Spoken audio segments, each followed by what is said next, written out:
अच्छा, अब anti particle को जो है ना, मतलब इसके समझने के लिए ना, यानी यहाँ से आगे अगर तुम लेके चलोगे ना फिजिक्स को, पार्टिकल फिजिक्स को, तो तुम्हें बहुत ज़्यादा लूप होल्स मिलेंगे या तुम्हें कंफ्यूजन मिलेंगी। सही है।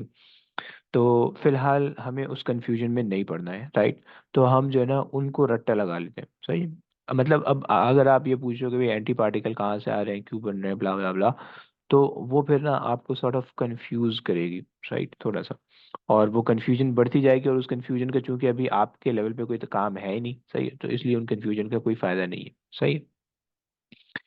सो बेसिकली एंटी पार्टिकल का जो बिल्कुल सिंपलेस्ट कॉन्सेप्ट है, वो ये कॉन्सेप्ट है कि हर अभी तक हमने जितनी भी चीजें ऊपर पढ़ी है, सही, जितने भी पार्टिकल को ऊपर पढ़ा है, जितने, चाहे वो पार्टिकल वो लेप्टॉन्स में से हो, हेड्रॉन में से हो, मीजॉन में से हो, सही है, या वो पार्टिकल जो है वो क्वार्क्स में से हो, सही है। ये तीन चीजें भी अभी तक हमने डिस्कस की हैं, लेप्टॉन्स, सही है, या हेड्रॉन, हेड्रॉन के अंदर बेरियन मेसॉन दोनों, और या क्वार्क, ये तीन चीजें हमने डिस्कस की, राइट।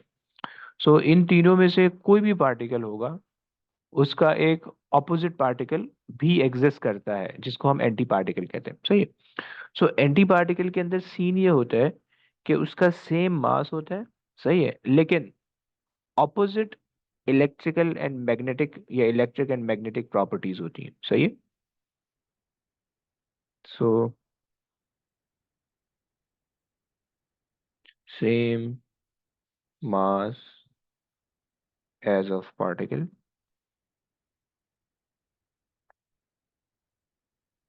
बट इसको इक्वल कर दिया है ताकि एन ऑपोजिट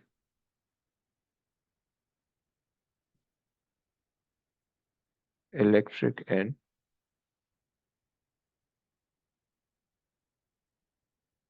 मैग्नेटिक प्रॉपर्टीज। सही हो गया। सो ये हमारे पास जो है ना, क्या बोलते हैं आपके पास, एंटी पार्टिकल होते हैं। सही है। अब इन एंटी पार्टिकल को थोड़ा समझ भी लेते हैं। ओके। सो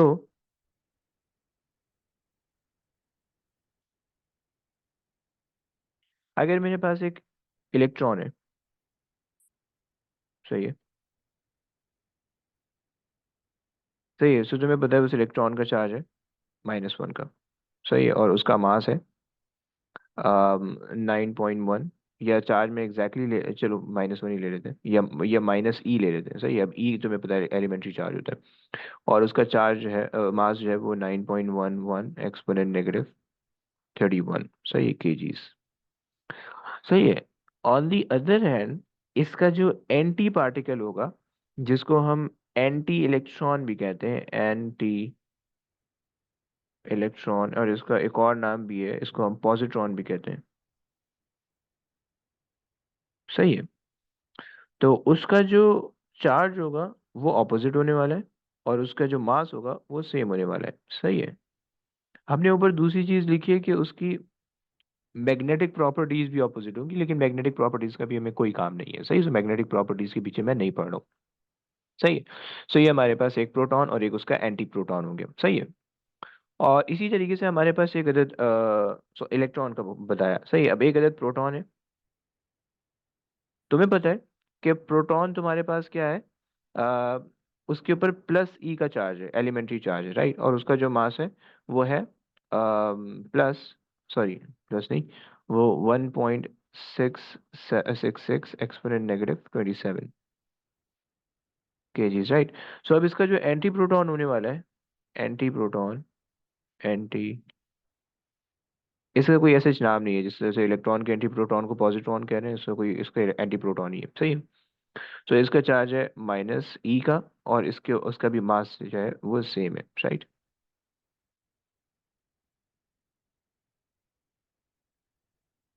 सही हो गया। इसी तरह से न्यूट्रॉन भी है। न्यूट्रॉन का जो चार्ज है वो 0 है, तो एंटी न्यूट्रॉन का चार्ज भी 0 है, राइट, और एंटी न्यूट्रॉन और न्यूट्रॉन दोनों के मासेस इक्वल है, राइट। अच्छा, फड्डा सिर्फ यहाँ तक नहीं आता, फड्डा ये भी है कि अगर कॉर्क्स हैं तो उनकी एंटी कॉर्क्स भी होंगे, राइट, बिल्कुल होंगे, राइट। सो अगर मेरे पास एक कॉर्क है, जैसे up down charm strange top bottom, so इनके जो चार्ज है, जो मेरे पास एंटी कॉर्क होंगे उनके चार्ज बिल्कुल इसके ऑपोजिट होंगे, राइट। सो अगर मेरे पास एक एंटी कॉर्क है, मैं अगर यहाँ पे एंटी कॉर्क लिखूँ, एंटी कॉर्क, सही है। सो एंटी कॉर्क के अंदर हमारे पास क्या हो जाएगा, उसके अंदर हम नाम दे देंगे, अप का एंटी अप हो जाएगा, एंटी अप, सही है। डाउन का एंटी डाउन हो जाएगा,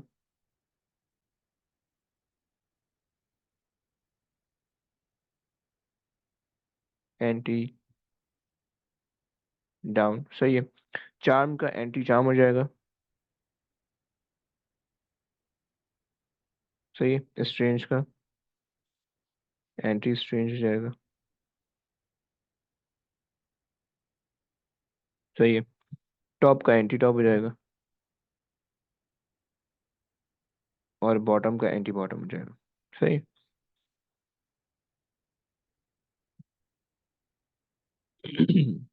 सही है। अच्छा, अब कुछ जिस तरह से हम रिप्रेजेंट करते थे यू से, डाउन को रिप्रेजेंट करते थे डी से, चार्म को सी से, सही है, स्ट्रेंज को एस से, टॉप को टी से, और बॉटम को बी से, राइट।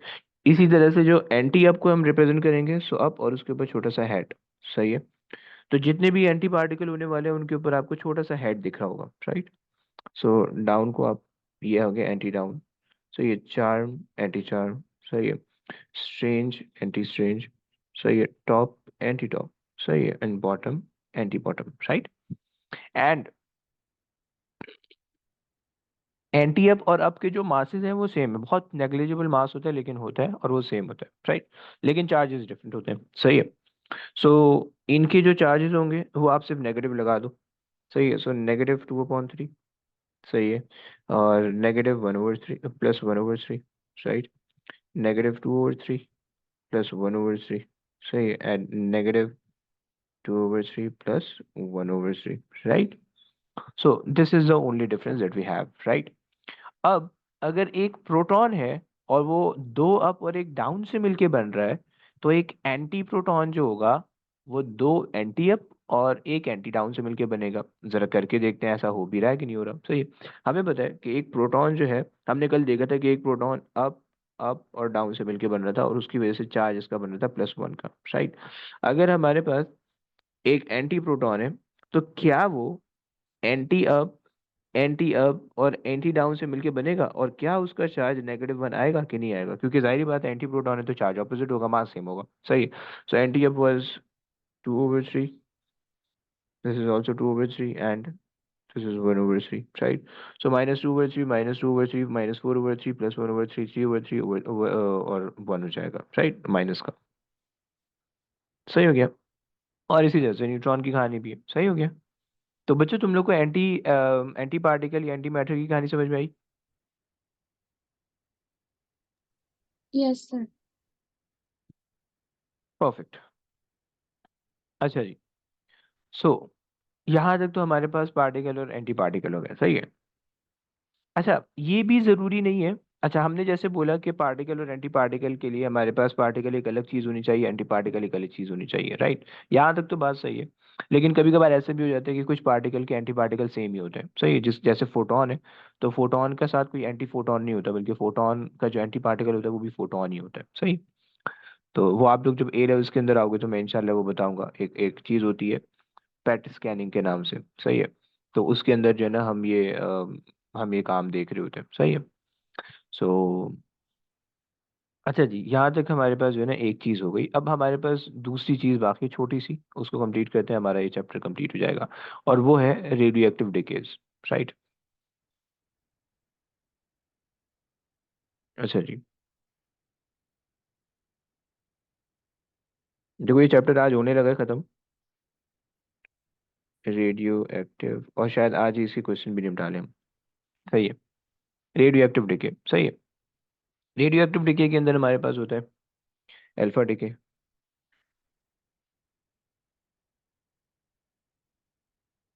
बीटा डिके और गामा डिके। सही हो गया। अच्छा जी। बिल्कुल, देखो इसके अंदर तुम्हें इनकी प्रॉपर्टीज याद होने की जरूरत नहीं है, जो ओ लेवल्स में तुम याद करते थे वो अब नहीं है सिलेबस में। सही है, इसमें नहीं आती, कभी नहीं पूछता। सही है। सो तुम्हें बस सिर्फ इनके रेडियो एक्टिव रिएक्शंस का पता होना चाहिए कि इनकी रिएक्शन की इक्वेशन क्या बनती है। सही है। सो इन जनरल अगर तुम एक इक्वेशन देख रहे हो कि अगर एक पार्टिकल है एक्स, सही है, और उसका उसका प्रोटॉन नंबर है, उसका न्यूक्लियॉन नंबर है ए और प्रोटॉन नंबर है जेड, सही है, और उसके अंदर से एक अल्फा पार्टिकल निकल रहा है, सही है, जो कि 4 और 2 होता है। सही, तो जो रिमेनिंग आपके पास जो नया वाला जो न्यूक्लियस होगा वो क्या हो जाएगा, A-4 और Z-2। सही है। This is the very general equation. सही है। अच्छा जनाब, दूसरी चीज, अगर बीटा डिके है, सो बीटा डिके हमारे पास दो किस्म के होते हैं। एक हमारे पास होता है बीटा नेगेटिव डिके, और एक हमारे पास होता है बीटा पॉजिटिव डिके। सही है। बीटा नेगेटिव हमारे पास होता है इलेक्ट्रॉन, सही है, और बीटा पॉजिटिव हमारे पास होता है पॉजिट्रॉन। सही है। अच्छा जी, अब क्या होता है,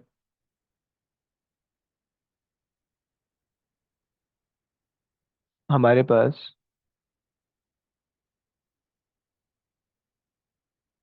अच्छा जनाब, अबे ये तो तंग कर रही है।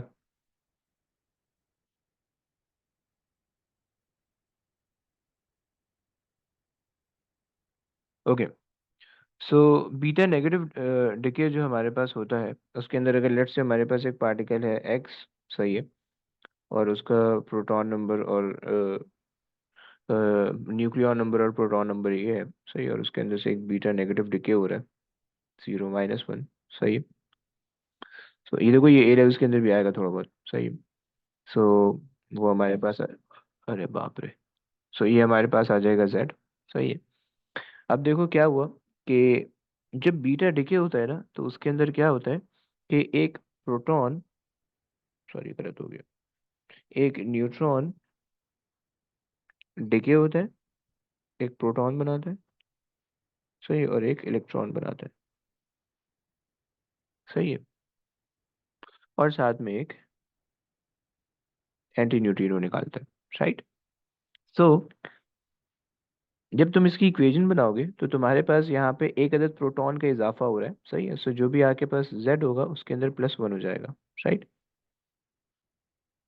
और ए आपके पास सेम रहेगा। सही है। और आपके पास यहाँ से जो है एक अदद एंटी न्यूट्रिनो निकल जाएगा। राइट। अभी एंटी न्यूट्रिनो ये इलेक्ट्रॉन का एंटी न्यूट्रिनो होता है। सही है। अभी इलेक्ट्रॉन एंटी न्यूट्रिनो क्यों निकल रहा है, इसकी इसके उसके लिए मुझे थोड़ा सा टाइम देना, मैं बताऊंगा। सही है। तुम्हें इसकी ये इक्वेशन भी आनी चाहिए बनानी, ये इक्वेशन भी बनानी आनी चाहिए, और सम टाइम वो क्वार्क्स की फॉर्म में भी इक्वेशन दे देते हैं। सही है। देखो एक न्यूट्रॉन क्या होता है, अप डाउन डाउन, राइट। और जब वो प्रोटॉन के अंदर चेंज हो रहा है तो क्या हो रहा है कि अप अप डाउन हो रहा है, और इलेक्ट्रॉन आपके पास ऐसे ही आ जाएगा, और सॉरी इलेक्ट्रॉन आपके पास, और आपके पास एंटी न्यूट्रिनो ये आ जाएगा। राइट। अच्छा जी, तुम्हारे जहन में क्वेश्चन आ सकते हैं कि न्यूट्रिनो क्यों नहीं निकल रहा है, एंटी न्यूट्रिनो क्यों निकल रहा है। सही है, मैं थोड़ी देर में उसके ऊपर भी आ रहा हूँ। सही है। पहले बीटा नेगेटिव की इक्वेशन देख लो, फिर उसके बाद होती है। अच्छा जी, जो पॉजिट्रॉन है, पॉजिट्रॉन के अंदर सीन ये है कि अगर तुम्हारे पास जो है ना, अगर हम इसकी जनरल इक्वेशन देखें, तो अगर हमारे पास एक पार्टिकल एक्स है, उसका न्यूक्लियॉन नंबर ए है और प्रोटॉन नंबर जेड है, सही है, और उसके अंदर से बीटा पॉजिटिव डिके हो रहा है। सही है। सो बीटा पॉजिटिव के डिके होने का मतलब ये है, बीटा पॉजिटिव तब डिके होता है जब एक प्रोटॉन एक्चुअली, न्यूक्लियस जो है ना वो इलेक्ट्रॉन को एब्जॉर्ब कर लेता है। सही है।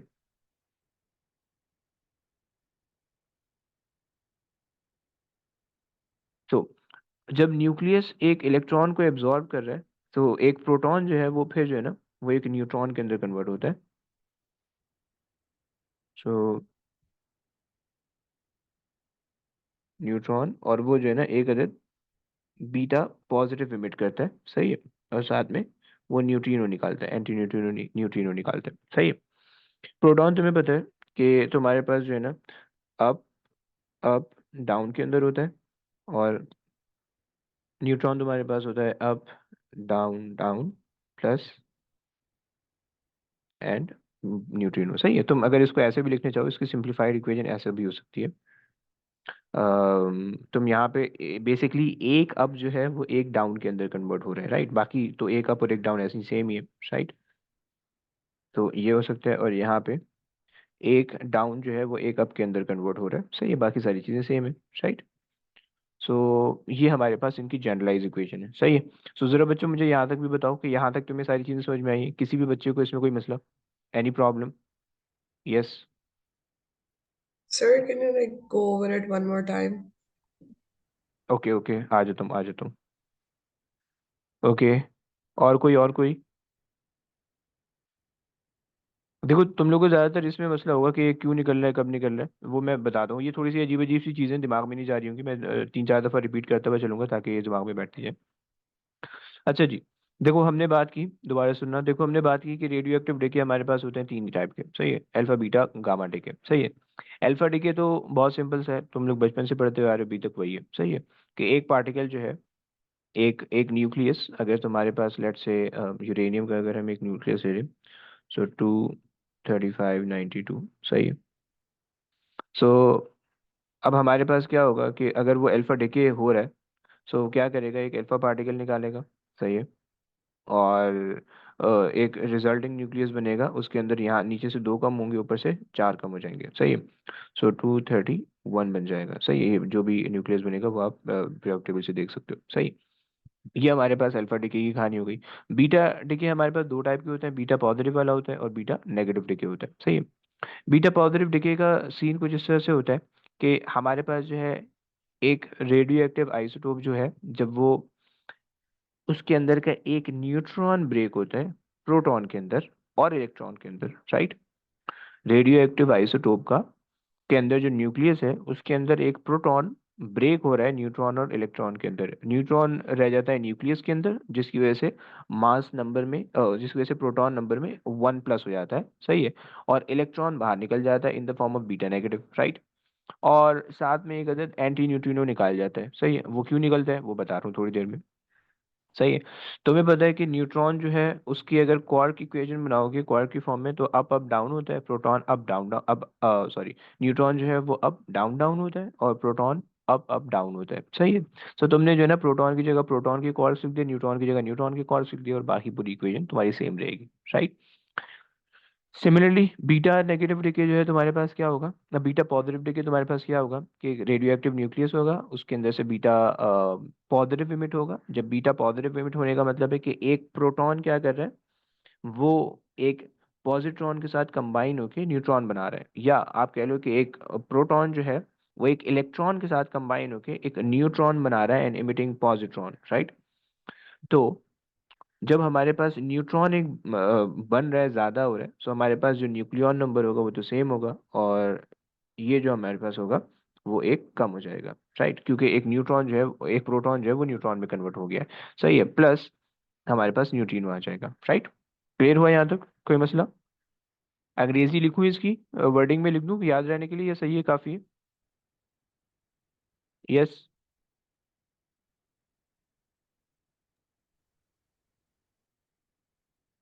मतलब सही होगा। लिखने से। लिख दूँ? चलो लिख लेते हैं। हमने कहा कि भाई, अच्छा अल्फा पार्टिकल तो तुम लोग को समझ में आ रहा होगा, बीटा बीटा में मसला हो रहा है। सही है। तो बीटा का लिख लेते हैं कि भाई when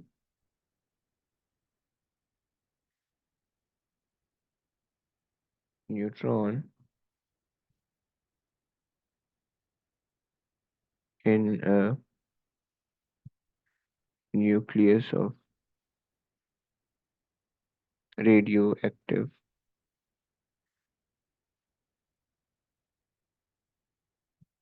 element decays into proton and electron। सही है। the resulting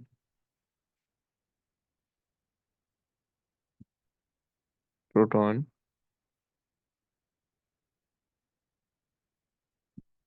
stay in the nucleus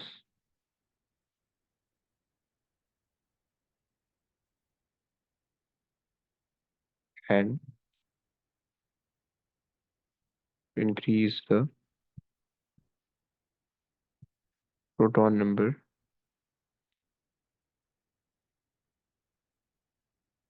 by 1. सही है. While the nucleon number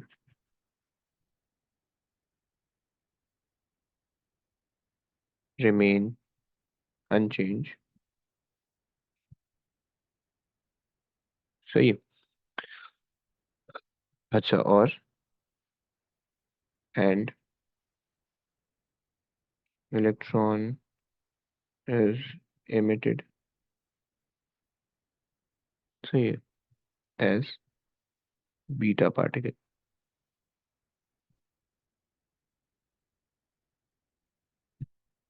सही.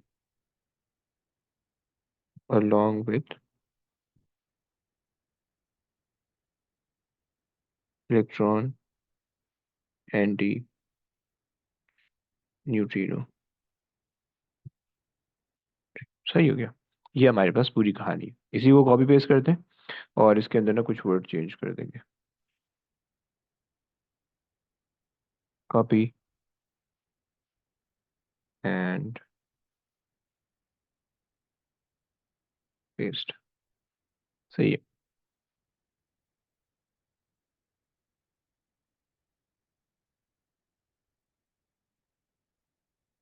Okay.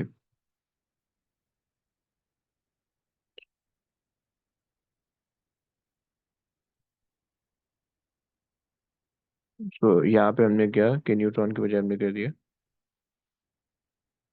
Proton in a nucleus of radioactive element decay into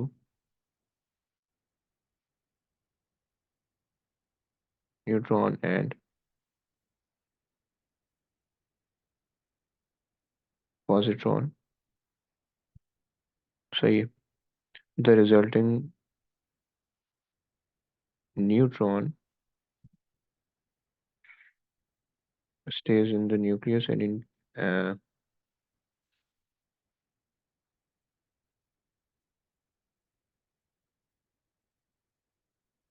अच्छा, यहाँ पे हमने -1 किया ना. Stays in the nucleus and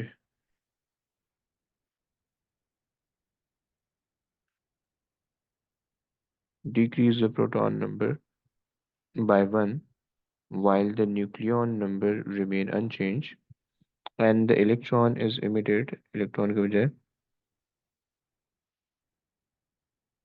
positron is emitted as beta plus particle along along ना along with इलेक्ट्रॉन के बजाय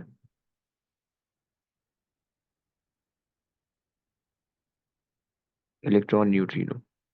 सही हो गया. तो ये हमारे पास कुछ चीज़ें चेंज कर दी मैंने. सही.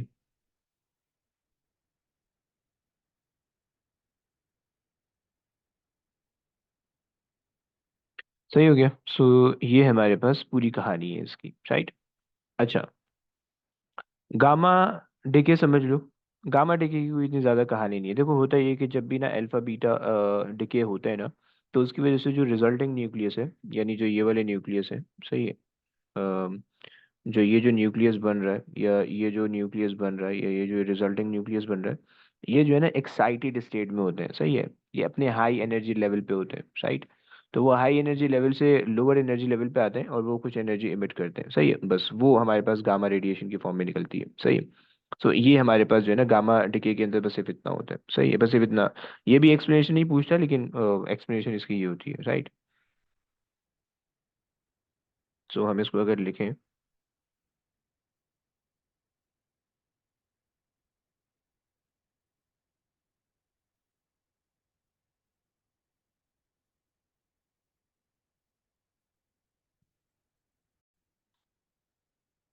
तो इसके अंदर बेसिकली क्या होता है कि हमारे पास जो है ना, जब अल्फा और बीटा डिके होते हैं तो उनके डिके की वजह से हमारे पास जो रिजल्टिंग पार्टिकल होता है वो हाई एनर्जी या अनस्टेबल एनर्जी स्टेट पे होता है, यानी हाई एनर्जी लेवल पे होता है, और वो अनस्टेबल होता है, राइट। अच्छा जी, तो अगर हम यही कहानी लिखें, okay, the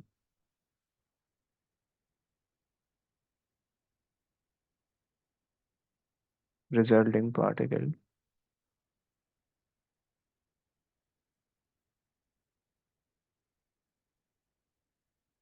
is in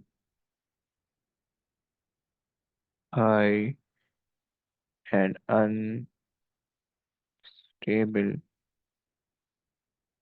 energy state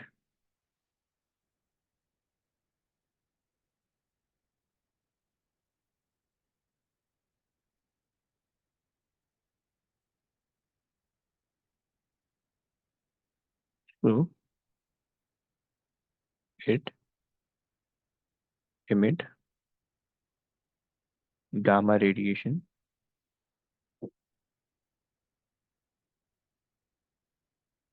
right, and become stable, right. बच्चों क्लियर हुआ? पार्टिकल वही रहेगा, सही है, बस सिर्फ वो गामा रेडिएशन डिके करके हल्का फुल्का हो जाएगा, सही है। और देखो अब यहाँ पे एक चीज़ याद रखना प्लीज, कि एनर्जी तुमने पढ़ी है, एनर्जी तुमने पढ़ी है जूल्स के अंदर, राइट। यहाँ पे जो एनर्जी रिलीज होती है वो बहुत छोटी अमाउंट में होती है, सही है। एनर्जी के तुमने दो यूनिट पढ़ लिए हैं अब। एक तुम्हारे पास है एनर्जी इन जूल्स, राइट। दूसरी एनर्जी का यूनिट होता है electron volts, electron volts, right. So ये यूनिट जो है ना, ये लार्ज स्केल के लिए होता है, ये होता है स्मॉल स्केल के लिए, स्मॉल स्केल, सही है। तो और इनका जो रिलेशन है ना आपस में, ये हमारे पास होता है 1 electron volt is equal to 1.6 exponent -19 joule of energy, सही हो गया।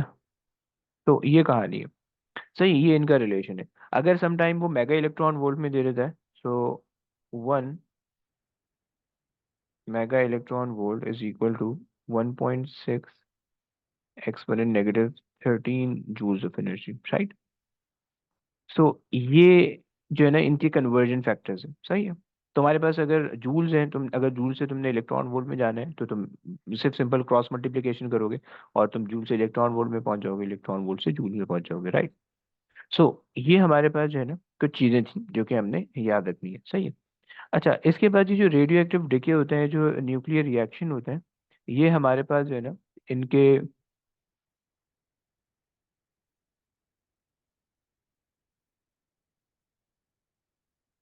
ओके, सो इनके जो रेडियो एक्टिव जो रिएक्शन है, इनके ना कुछ लॉज होते हैं, ये ऐसे ही रैंडमली नहीं हो जाते, सही है।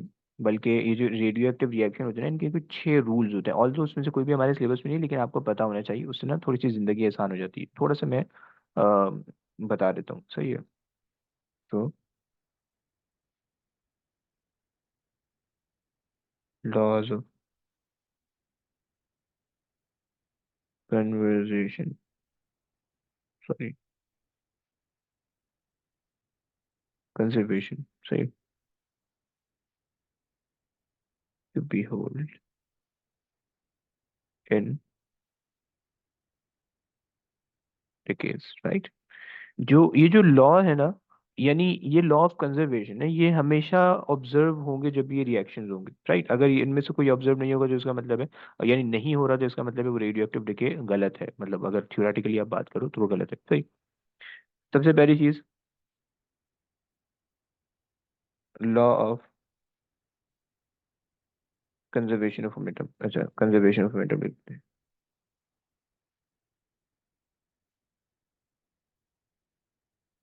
कंजर्वेशन ऑफ मोमेंटम, तो इसके बारे में तो मोमेंटम के चैप्टर में बहुत डिटेल में पढ़ चुके हो, और वो जो है ना कुछ इस तरह के रिलेटेड क्वेश्चन भी देते हैं कि जिसके अंदर पार्टिकल डिके हो रहे होते हैं, राइट। कोई चीज एक्सप्लोड हो रही होती है, सही। तो मोमेंटम की कंजर्वेशन है, राइट। कि अगर दो पार्टिकल ऑपोजिट डायरेक्शन में आ रहे हैं तो आफ्टर द इंट्रैक्शन वो ऑपोजिट डायरेक्शन में जाने भी चाहिए, right. This is what the law of conservation of momentum says, right. कि अगर एक इलेक्ट्रॉन है वो इधर को आ रहा है, और एक और इलेक्ट्रॉन है वो भी इधर को आ रहा है, सही है। तो जब वो कोलाइड होंगे तो रिजल्टिंग जो भी होगा वो आपके पास ऑपोजिट डायरेक्शन में जाना चाहिए।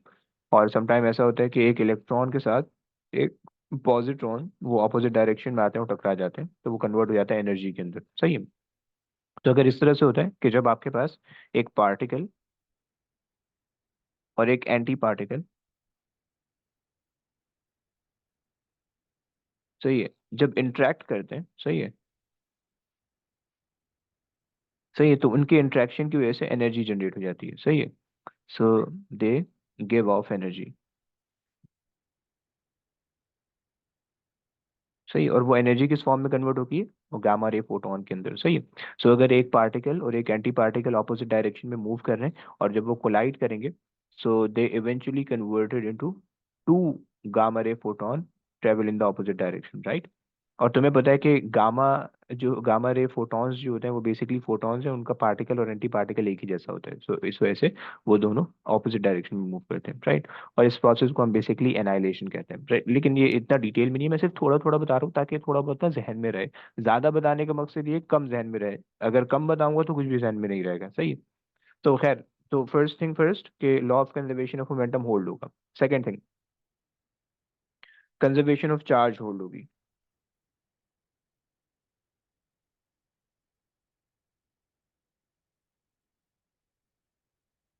सही हो गया।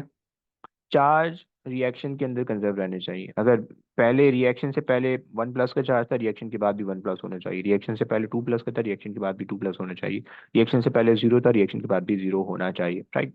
जैसे कि तुम यहाँ पे देख रहे हो, बीटा नेगेटिव के अंदर अगर तुम देखो, सही है, तुम्हारे पास एक प्रोटॉन जो है वो डिके हो रहा है, प्रोटॉन के ऊपर 0 का चार्ज है, सही है।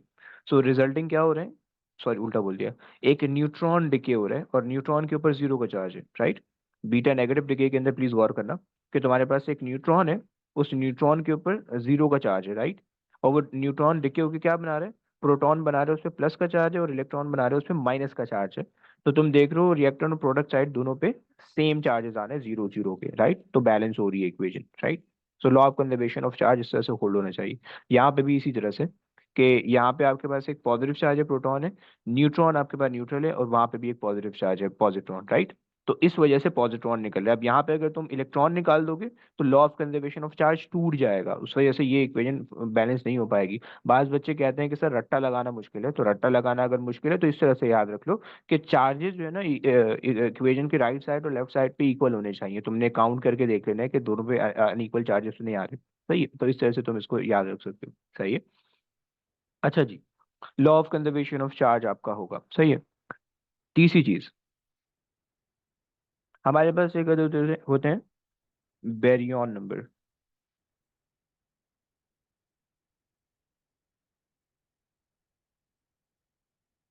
सही है। सो बेरियन नंबर हमारे पास जो है वो कंजर्व होने चाहिए।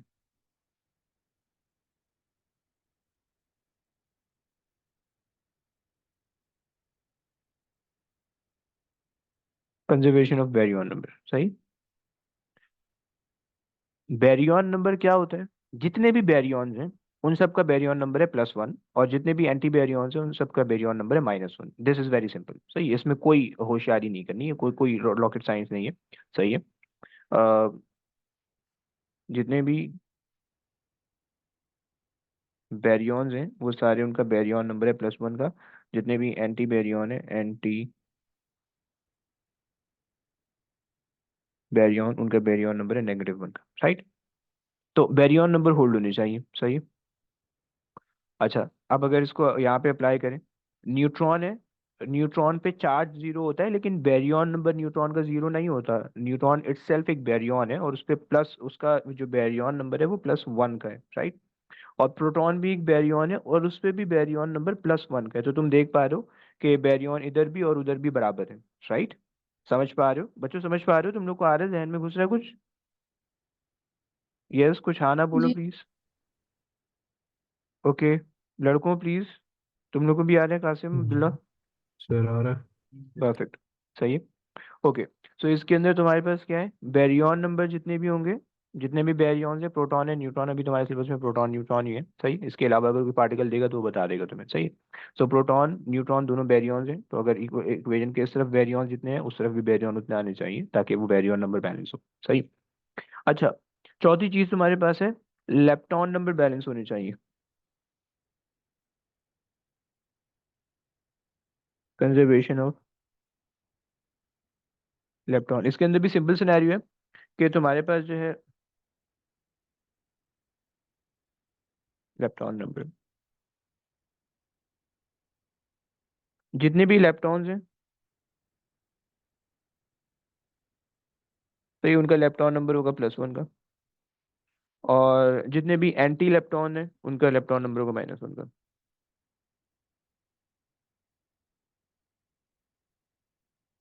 सही हो गया। अब अगर तुम देखो कि मैंने एक अदद एंटी न्यूट्रिनो निकाला था, या और न्यूट्रिनो निकाला था यहाँ से, और तुम्हें याद होगा न्यूट्रिनो और एंटी न्यूट्रिनो दोनों लेप्टॉन्स हैं, सही है।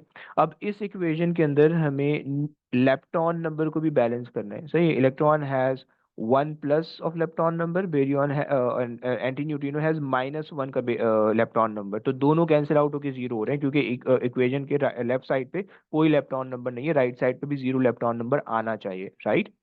तो ये इसका कॉन्सेप्ट है, कि जो एंटी न्यूट्रिनो निकल रहा है वो इस वजह से निकल रहा है, क्योंकि हमें लेप्टॉन नंबर को बैलेंस रखना है। वहां पे भी लेप्टॉन नंबर बैलेंस करने के लिए, अब यहाँ पे इलेक्ट्रॉन एंड पॉजिट्रॉन जो है वो एंटी पार्टिकल है, तो उसका -1 उसका लेप्टॉन नंबर है, और न्यूट्रिनो का +1 लेप्टॉन नंबर है, तो बैलेंस आउट हो जाएगा, जीरो हो जाएगा। गेटिंग बच्चों, समझ पाए हो? Yes, yes sir. परफेक्ट, सही है। लास्ट चीज, दो चीजें और हैं, दो लॉज हैं। इस एक लॉ हमारे पास होता है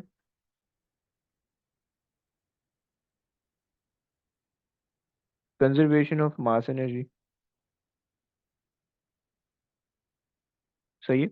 अब इसके अंदर ये कैलकुलेशन से रिलेटेड है, सही, और ये A2 के अंदर आएगा, सही है। इसके अंदर बेसिकली होता है क्या, जैसे मैंने तुम्हें यहाँ बताया ना कि एक पार्टिकल है और एक एंटी पार्टिकल है, जब इन दोनों के मास एक दूसरे से कोलाइड हो रहे हैं, तो इसके इक्विवेलेंट अमाउंट में एनर्जी जनरेट हो जाएगी, सही है। तो ये जो मास और एनर्जी का रिलेशन है ना, इसको हम मास एनर्जी का कंजर्वेशन कहते हैं, कि जितना मास आपके पास था जब वो वैनिश हुआ, तो उसकी वजह से उतनी एनर्जी जनरेट होनी चाहिए, या जितनी एनर्जी जनरेट हुई है उसकी वजह से उतना मास, या जितनी एनर्जी खत्म हुई है उसकी वजह से उतना मास आना चाहिए सिस्टम के अंदर, सही है। तो इसको हम law of conservation of mass energy कहते हैं, मास एनर्जी कंजर्वेशन कहते हैं, सही है, कंजर्वेशन, सही है। और इसके अलावा एक और चीज होती है जिसको हम कहते हैं स्ट्रेंजनेस, वो अभी छोड़ देते हैं, वो मुझे भी नहीं आती, सही है, तो उसका भी फिलहाल के लिए इग्नोर कराओ, सही। तो ये 5 चीजें, उसमें से ना तुमसे पूछ भी लेता है क्वेश्चन के अंदर कि कौन सी चीज, कितनी चीजें जो है ना रिएक्शन के अंदर होल्ड होनी चाहिए, सेम होनी चाहिए, राइट। तो तुम इनमें से कोई भी 4-5 चीजें बता सकते, कोई भी 2-3 चीजें बता सकते हो, 3 नंबर का आता है, सही। देखो, इस चैप्टर के क्वेश्चन आएंगे, मार्क्स देने होंगे, आराम से तुम मार्क्स दे सकते हो, राइट। तो इसलिए ना इसमें कोई फालतू की नंबर वो नहीं करना, उड़ाना ना मत, वरना फिर वो हो जाएगा, गलत हो जाएगा, सही है। तो समझ गए बच्चों, समझ गए, चैप्टर हो गया पूरा, कोई मसला किसी भी किस्म का? Yes, Yes, no yes. Sir. Okay, perfect. आ जाओ, जरा ना इसके क्वेश्चन करते हैं। हम्म, चलो, ओके, पहला क्वेश्चन अब्दुल्ला करेगा। अब्दुल्ला, आ जाओ जी। The nucleus of Neptunium-236 contains 93 protons and 143 neutrons. This nucleus decays with the emission of an alpha particle. The nucleus formed then emits a beta particle. Which diagram shows the changes in the number of p of protons and the number of neutrons in these nuclei?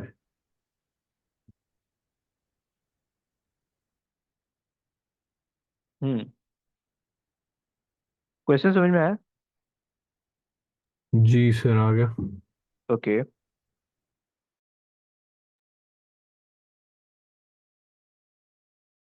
Alpha particle उसने emit करवाया, right? दो दो चीजें हो रही है, right? ऐसे ही हो रहा है। Yes sir. दो चीजें, ओके ओके, सही हो गया। तो ब्रो क्या बोलें, क्या करें, कोई आइडिया दोगे थोड़ा सा? सर मुझे सी लग रहा है। आपको सी लग रहा है, ओके, चेक करते हैं, सी को चेक करते हैं। देखो स्टार्टिंग कहाँ से होनी चाहिए? Nucleus of neptunium 236 containing 93 proton and 143।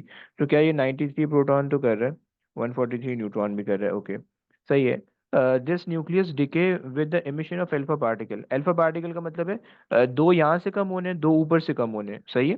देखो न्यूट्रॉन भी दो कम होते हैं, प्रोटॉन भी दो कम होता है। अल्फा पार्टिकल का मतलब होता है दो प्रोटॉन, सही है, और दो न्यूट्रॉन, सही। हीलियम न्यूक्लियस होते हैं, सही। और मास हम देखते हैं उसका 4, राइट। अब यहाँ पे उसने जो है ना 236 में से ये कम, 236 उसने ग्राफ में नहीं काउंट किया, राइट। तो अब इसमें से दो कम होने चाहिए ना, तो ये बढ़ बढ़ रहा है, ये तो गलत हो जाएगा, समझ रहे भाई? अगला समझ रहे हो? जी सर। सही, तो वो दो कम होने चाहिए। तो अगर हम ए को देखें, ए, ये सी तो स्ट्रेट भी गलत होना चाहिए ना। ए अगर आप देखो, सो ए ये यहाँ से शुरू हो रहा है 143 93 से, ये आ रहा है दो कम पे, सही है। अच्छा, नहीं, ये चार कम हो रहा है, चार कम नहीं होना चाहिए, दो कम होना चाहिए, क्योंकि दो प्रोटॉन होते हैं, दो न्यूट्रॉन होता है अल्फा के अंदर, राइट। और वो फोर जो हम लिखते हैं वो मास होता है उसका, सही। बी अगर देखें तो 93 143 से शुरू हो रहा है, और 140, हाँ, अच्छा, प्रोटॉन ये है और न्यूट्रॉन ये है। प्रोटॉन जो है वो 93 से 91 आ गया, सही है। और जो 143 से ये होके 141 आ गया, ओके, 141, ये सही लग रहा है, ये सही लग रहा है। ये अगर देखें डी, तो 143 92 से ये कम होके 141 91 पे आ गया, ये भी सही लग रहा है। अभी आगे चलो, अल्फा पार्टिकल तो निकल गया। The nucleus form then emit beta particle, beta negative. Beta negative याद करो अगर तुम, कि बीटा नेगेटिव के अंदर हमने क्या इक्वेशन बनाई थी, कि एक न्यूट्रॉन जो है वो डिके होता है प्रोटॉन के अंदर और बीटा नेगेटिव बनाता है, और साथ में एक अदर क्या बनाएगा, न्यूट्रिनो एंटी न्यूट्रिनो। इसका इलेक्ट्रॉन नंबर है +1 का, इसका न्यूट्रिनो इलेक्ट्रॉन बनाएगा। नंबर -1 का होना चाहिए, सो एंटी न्यूट्रिनो बनाएगा, सही है, एंटी न्यूट्रिनो बन जाएगा, सही है। अच्छा, अब अगर आपके पास एक प्रोटॉन इंक्रीज हो रहा है, सही है, इसमें एक प्रोटॉन उसने डिक्रीज कर दिया है, सही है। एक मिनट, लेट्स सी। हम्म। अच्छा जी, ये हो गया 141, सही है, 141 और 92, सही है। अच्छा, एक प्रोटॉन ने इंक्रीज होना है, सो 90, सॉरी 91 है, 91 से 92 होना चाहिए। सो जो न्यूट्रॉन हाँ, प्रोटॉन 92 हो जाएगा, तो यहाँ पे 92 हो रहा है, सही है। और न्यूट्रॉन सेम रहना चाहिए, सो डी हो जाएगा आपका, सही हो गया, समझ रहे हैं? यस सर, समझ गया। ओके, कौन बच्चा है अगला? अगला बच्चा कासिम, आप आ जाओ। Yes. An isolated neutron decays to produce a proton at B negative particle and an neutrino, which gives the quark composition of the neutron and the proton and a type of force that gives rise to the reaction. Uh, 2 minute sir. बहुत simple सा है, जी sir. बहुत simple सा question है, आराम से हो जी, जाएगा। 2 मिनट। हम्म।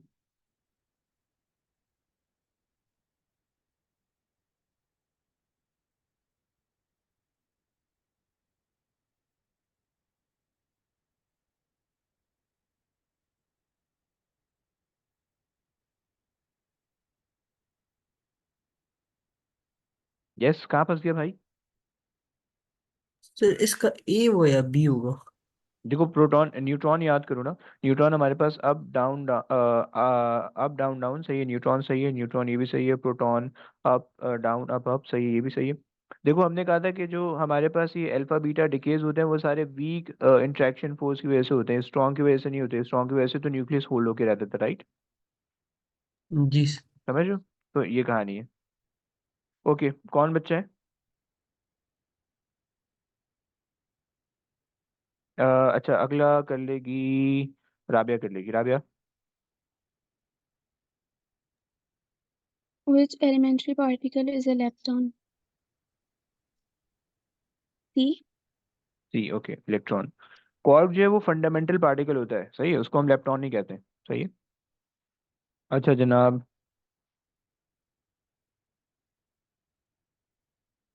भैया ये दोनों आपने करना है, ये वाला भी, ये वाला भी, वो फालतू से, ये नीचे वाला, ये नीचे वाला फालतू से, ऊपर वाला थोड़ा ढंग का है। आ जाओ। So, okay. How many quarks are in the nucleus of hydrogen 3, H3? Um, अच्छा लोग, hydrogen 3 contain how many things, like proton neutron कितने हैं? Yes. 2 protons, 1 neutron. Okay, 2 proton 1 neutron है। क्या कहाँ सोच के बोल रही हो? अबे नीचे प्रोटॉन होता है ब्रो, क्या हो गया? Oh, oh, oh. So 1 proton, 2 neutrons. Yes. अच्छा 2 neutron, okay. We know that कि 1 proton contain up quark and a down quark, and two Mhm. Neutron and 1 neutron contain up and down quark, right? So we can multiply with 2, 2. सही। सो कितने हो So जाएंगे? 1 दो, plus चार, 5. ओए So 5, yeah, 5, 5. क्या चीज 5 हो रहे हैं? 5 down 5 down quarks. And 6 up. अच्छा 5, Yes. ओके ओके 5 बोल रहे हैं, सही सही, ओके आ जाओ आगे आ जाओ। What is the correct equation for beta plus decay? Um, beta plus तो न्यूट्रॉन में से निकलता है, प्रोटॉन बी। बी। अगर आप देखो, आप कह रहे हो कि न्यूट्रॉन में से प्रोटॉन और इलेक्ट्रॉन आपने निकाल दिया, और इलेक्ट्रॉन के साथ आपने इलेक्ट्रॉन का न्यूट्रिनो निकाल दिया, इसका इलेक्ट्रॉन नंबर होता है +1 का, इसका भी इलेक्ट्रॉन नंबर है +1 का, सही है। तो ये तो इक्वेशन ही करेक्ट नहीं है, राइट? ओके। ए। तुक्के लगा रही बैठी हुई कम बखत। This is correct but this is not related to beta. Beta positive का मतलब है पॉजिट्रॉन निकलना चाहिए ना ब्रो, सिंपल सी बात है यार, वो इलेक्ट्रॉन निकाल रहा है। ओह, ओके ओके ओके ओके। ऐसे भंड मत मारो यार। So a proton must be converted into a neutron and a positron, right? Positron अब आपके पास होता है उसका इलेक्ट्रॉन नंबर -1 का, और उसके बाद आपके पास इलेक्ट्रॉन न्यूट्रिनो होना चाहिए ताकि उसका इलेक्ट्रॉन नंबर हो +1 का, तो वो कंबाइन होकर 0 हो जाए, सही। तुम लोग को इलेक्ट्रॉन की कहानी समझ में आ रही है, इलेक्ट्रॉन नंबर और बेरियन नंबर की, या नहीं आ रही? ये ऑनेस्टली बताना प्लीज। Yes, sir. आ रही है बरीदा, आ रही है आपको? लड़को तुम लोग को आ रही है? जी सर। देखो ऑल्दो इसकी इसकी कैलकुलेशन रिक्वायर्ड नहीं है। मैं सिर्फ तुम्हें बता रहा हूँ कि अगर तुम्हें रट्टा नहीं लगाना है और तुम्हें लाइक लॉजिकली सॉल्व करना है, तुम लॉजिकली से सॉल्व कर सकते हो। अगर तुम रट्टा लगा लो, रट्टा लगा के कर लो, कोई मसला नहीं, वो तुमसे नहीं पूछेगा कि इसमें कौन सा लॉ लग रहा है, राइट? वो हमारे बोर्ड में नहीं है, दूसरे बोर्ड में। अच्छा जी, आ जाओ भाई, कौन बच्चा है? अब्दुल्ला आ जाओ।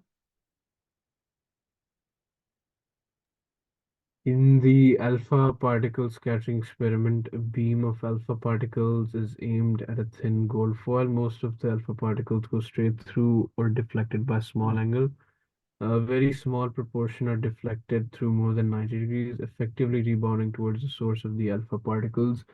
Which conclusion about the structure of atoms cannot be drawn from this experiment alone?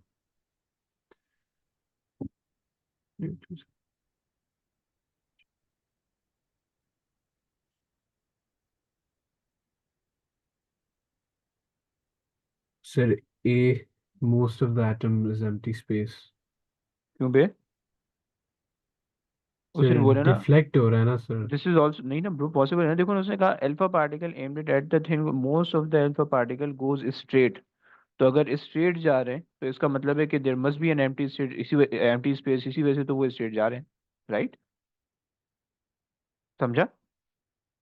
Ji sir. तो ये तो करेक्ट है, ये तो हो सकता है, सही है।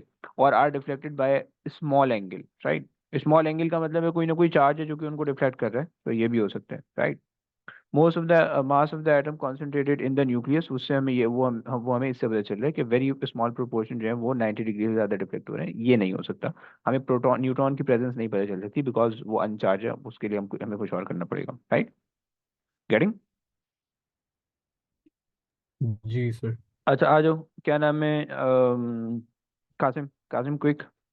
Radon 211, 211, 211 by 86, radon, francium 210, 10 by FR, and radium 212, 212, 8 by 88 are three nuclides.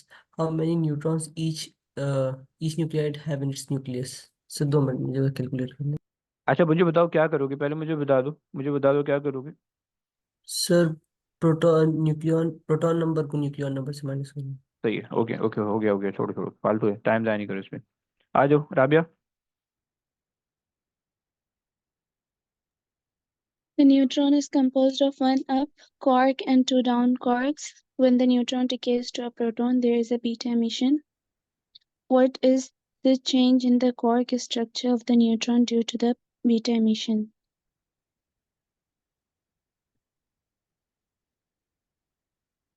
देखो न्यूट्रॉन कन्वर्ट हो रहा है, राइट? Yes. यानी न्यूट्रॉन जो है वो ब्रेक होके कुछ बन रहा है, तो उसका आपने बताना है।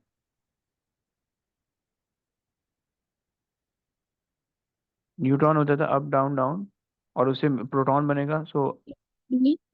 Sorry B. बी आप कह रहे हो, तो एक डाउन एक अप में कन्वर्ट हो रहा है, और एक बीटा नेगेटिव, और जो जिसका इलेक्ट्रॉन नंबर प्लस होता है, और ये आपके पास हो गया हमारे परफेक्ट। सही है।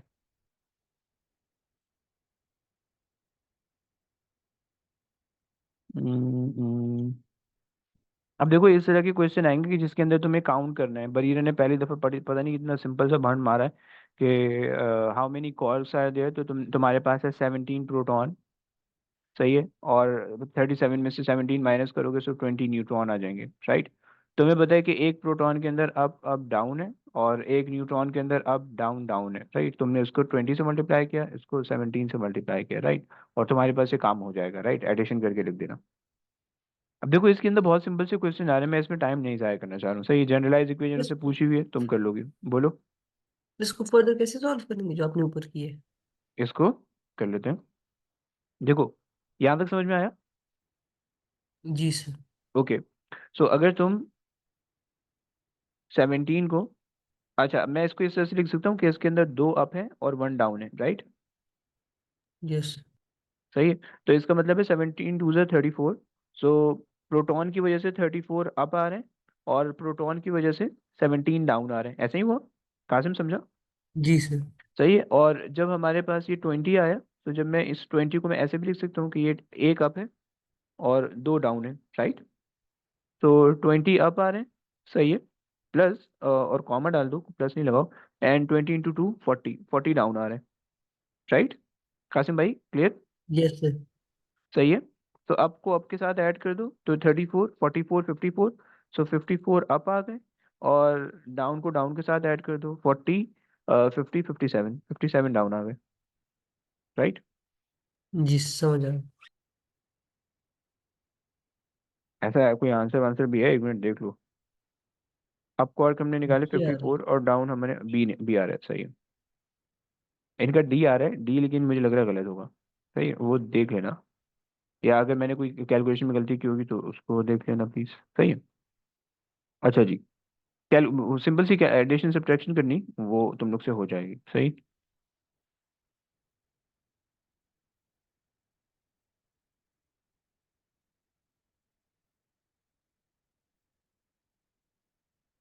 अब देखो यहाँ पे एक और कॉम्पोजिशन पूछ रहा है कि which combination of a quark would not result in a particle with the charge of either this और जीरो। यानी ये क्या मतलब है, +1 का चार्ज। ओके, तो तुमसे ये पूछ है कि इसके अंदर जो है वो +1 का चार्ज आ रहा है या 0 का चार्ज आ रहा है, राइट? सो तुम्हें पता है कि अप डाउन डाउन 0 का चार्ज बनाता है प्रोटॉन का। अप स्ट्रेंज स्ट्रेंज अप होता है 2/3, स्ट्रेंज -1/3, और स्ट्रेंज -1/3 होता है, राइट? तो वो भी 0 का चार्ज बनेगा, अप अप डाउन +1 का बन जाएगा, और अप अप अप जो है वो तुम्हारे पास 4/3 बन जाएगा। सही है, तो ये तुम्हारे पास हो गया। चलो, अब मैं इसके ज़्यादा क्वेश्चन नहीं कर रहा, ज़्यादा टाइम वेस्ट नहीं कर रहा। Magnitude of the typical atomic nucleus मैंने तुम्हें बताया 14-15 होता है, राइट? अब मैंने तुम्हें भी लिखा था। सही। तो आई होप सो तुम लोग से ये क्वेश्चन हो जाएंगे। देखो सिंपल से क्वेश्चन आएंगे। अभी P1 है, P1 पहले निपटाना। सही है। और फिर उसके बाद जो है मैं कोशिश करूंगा कि कल तक P2 तुम लोग को दे दूं। ये बहुत सिंपल से क्वेश्चन है, लाइक 10-15 मिनट में ही निमट जाने वाले क्वेश्चन है। लेकिन अगर अभी कर लोगे तो अभी बैठो फौरन, ये 10 मिनट में निमट जाएंगे सारे क्वेश्चन। सही है।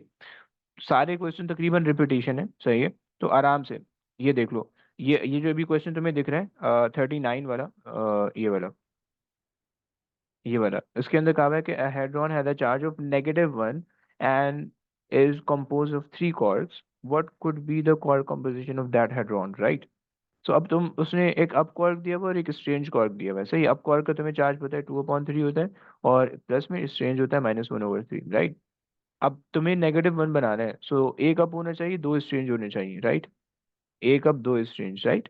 जिस तरह से एक अप 2 डाउन होते थे, न्यूट्रॉन बनता था, न्यूट्रॉन डाउन की जगह उसने स्ट्रेन दे रखा है, राइट? ये न्यूट्रॉन नहीं होगा, ऑब्वियसली बात है, ये कोई हेड्रॉन होगा।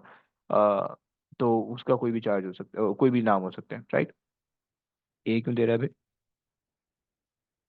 है गलत बनेगा एक। अच्छा सॉरी, माइनस बना रहे, सॉरी सॉरी सॉरी, माइनस बना रहे हैं। सही। ये 0 बन जाएगा इससे, ये -1 बनेगा। सही। करेक्ट करना प्लीज। वो 0 बन रहा है, बी 0 बन रहा है, ए -1 बन रहा है। सही। अच्छा जी। सही है। चलो इसको अटेम्प्ट करो, इसको अटेम्प्ट करो, और अटेम्प्ट करके जो है ना इसको कोशिश करो कि जितना मैक्सिमम कर सकते हो, अगर टाइम है फ्री हो, मैक्सिमम कर सकते हो तो कर लो। ये आसान सी चीज़ है, निपट जाएगी। आज की आज हम डालो, कल पे नहीं डालना प्लीज़। और कल से इंशाल्लाह मैंने इसके पास से फिर ईयरली स्टार्ट करने हैं फिजिक्स के। एएस फिजिक्स हमारी पूरी कंप्लीट हो गई अल्लाह के फजल करम से। और हमने कल से ईयरली पास पेपर स्टार्ट करने हैं फिजिक्स के, राइट? 2 क्लास हमारी बच रही, तो वीक की, तो हमने ईयरली पास पेपर स्टार्ट करने हैं। इसको बैठ के कंप्लीट करो, मैं टॉपिकल सेंड कर दूंगा इसके A2 को, उसके पार्टिकल फिजिक्स के P2। सही है, उसको थोड़ा थोड़ा कर लेना। और अब जो है हमने जो ज़्यादा फोकस करना है वो हमने P2 पे करना है, राइट? तो चलें, बस आज की क्लास यहीं तक थी। इंशाल्लाह अगली क्लास से जो है वो हमने पास पेपर की तैयारी करनी है। सही है। तो तुम लोग ने जो भी लेक्चर हम लोग ने क्लास में किए हैं या तुमने स्कूल में पढ़ा है, वो सारे लेके बैठना कल की क्लास में। सही है। हमने उन्हीं में से, मतलब जो भी क्वेश्चन आएगा, देखो अलग से बैठ के रिवीजन करने का कोई फायदा नहीं है, कोई कद्दू भी फायदा नहीं होगा। सही है।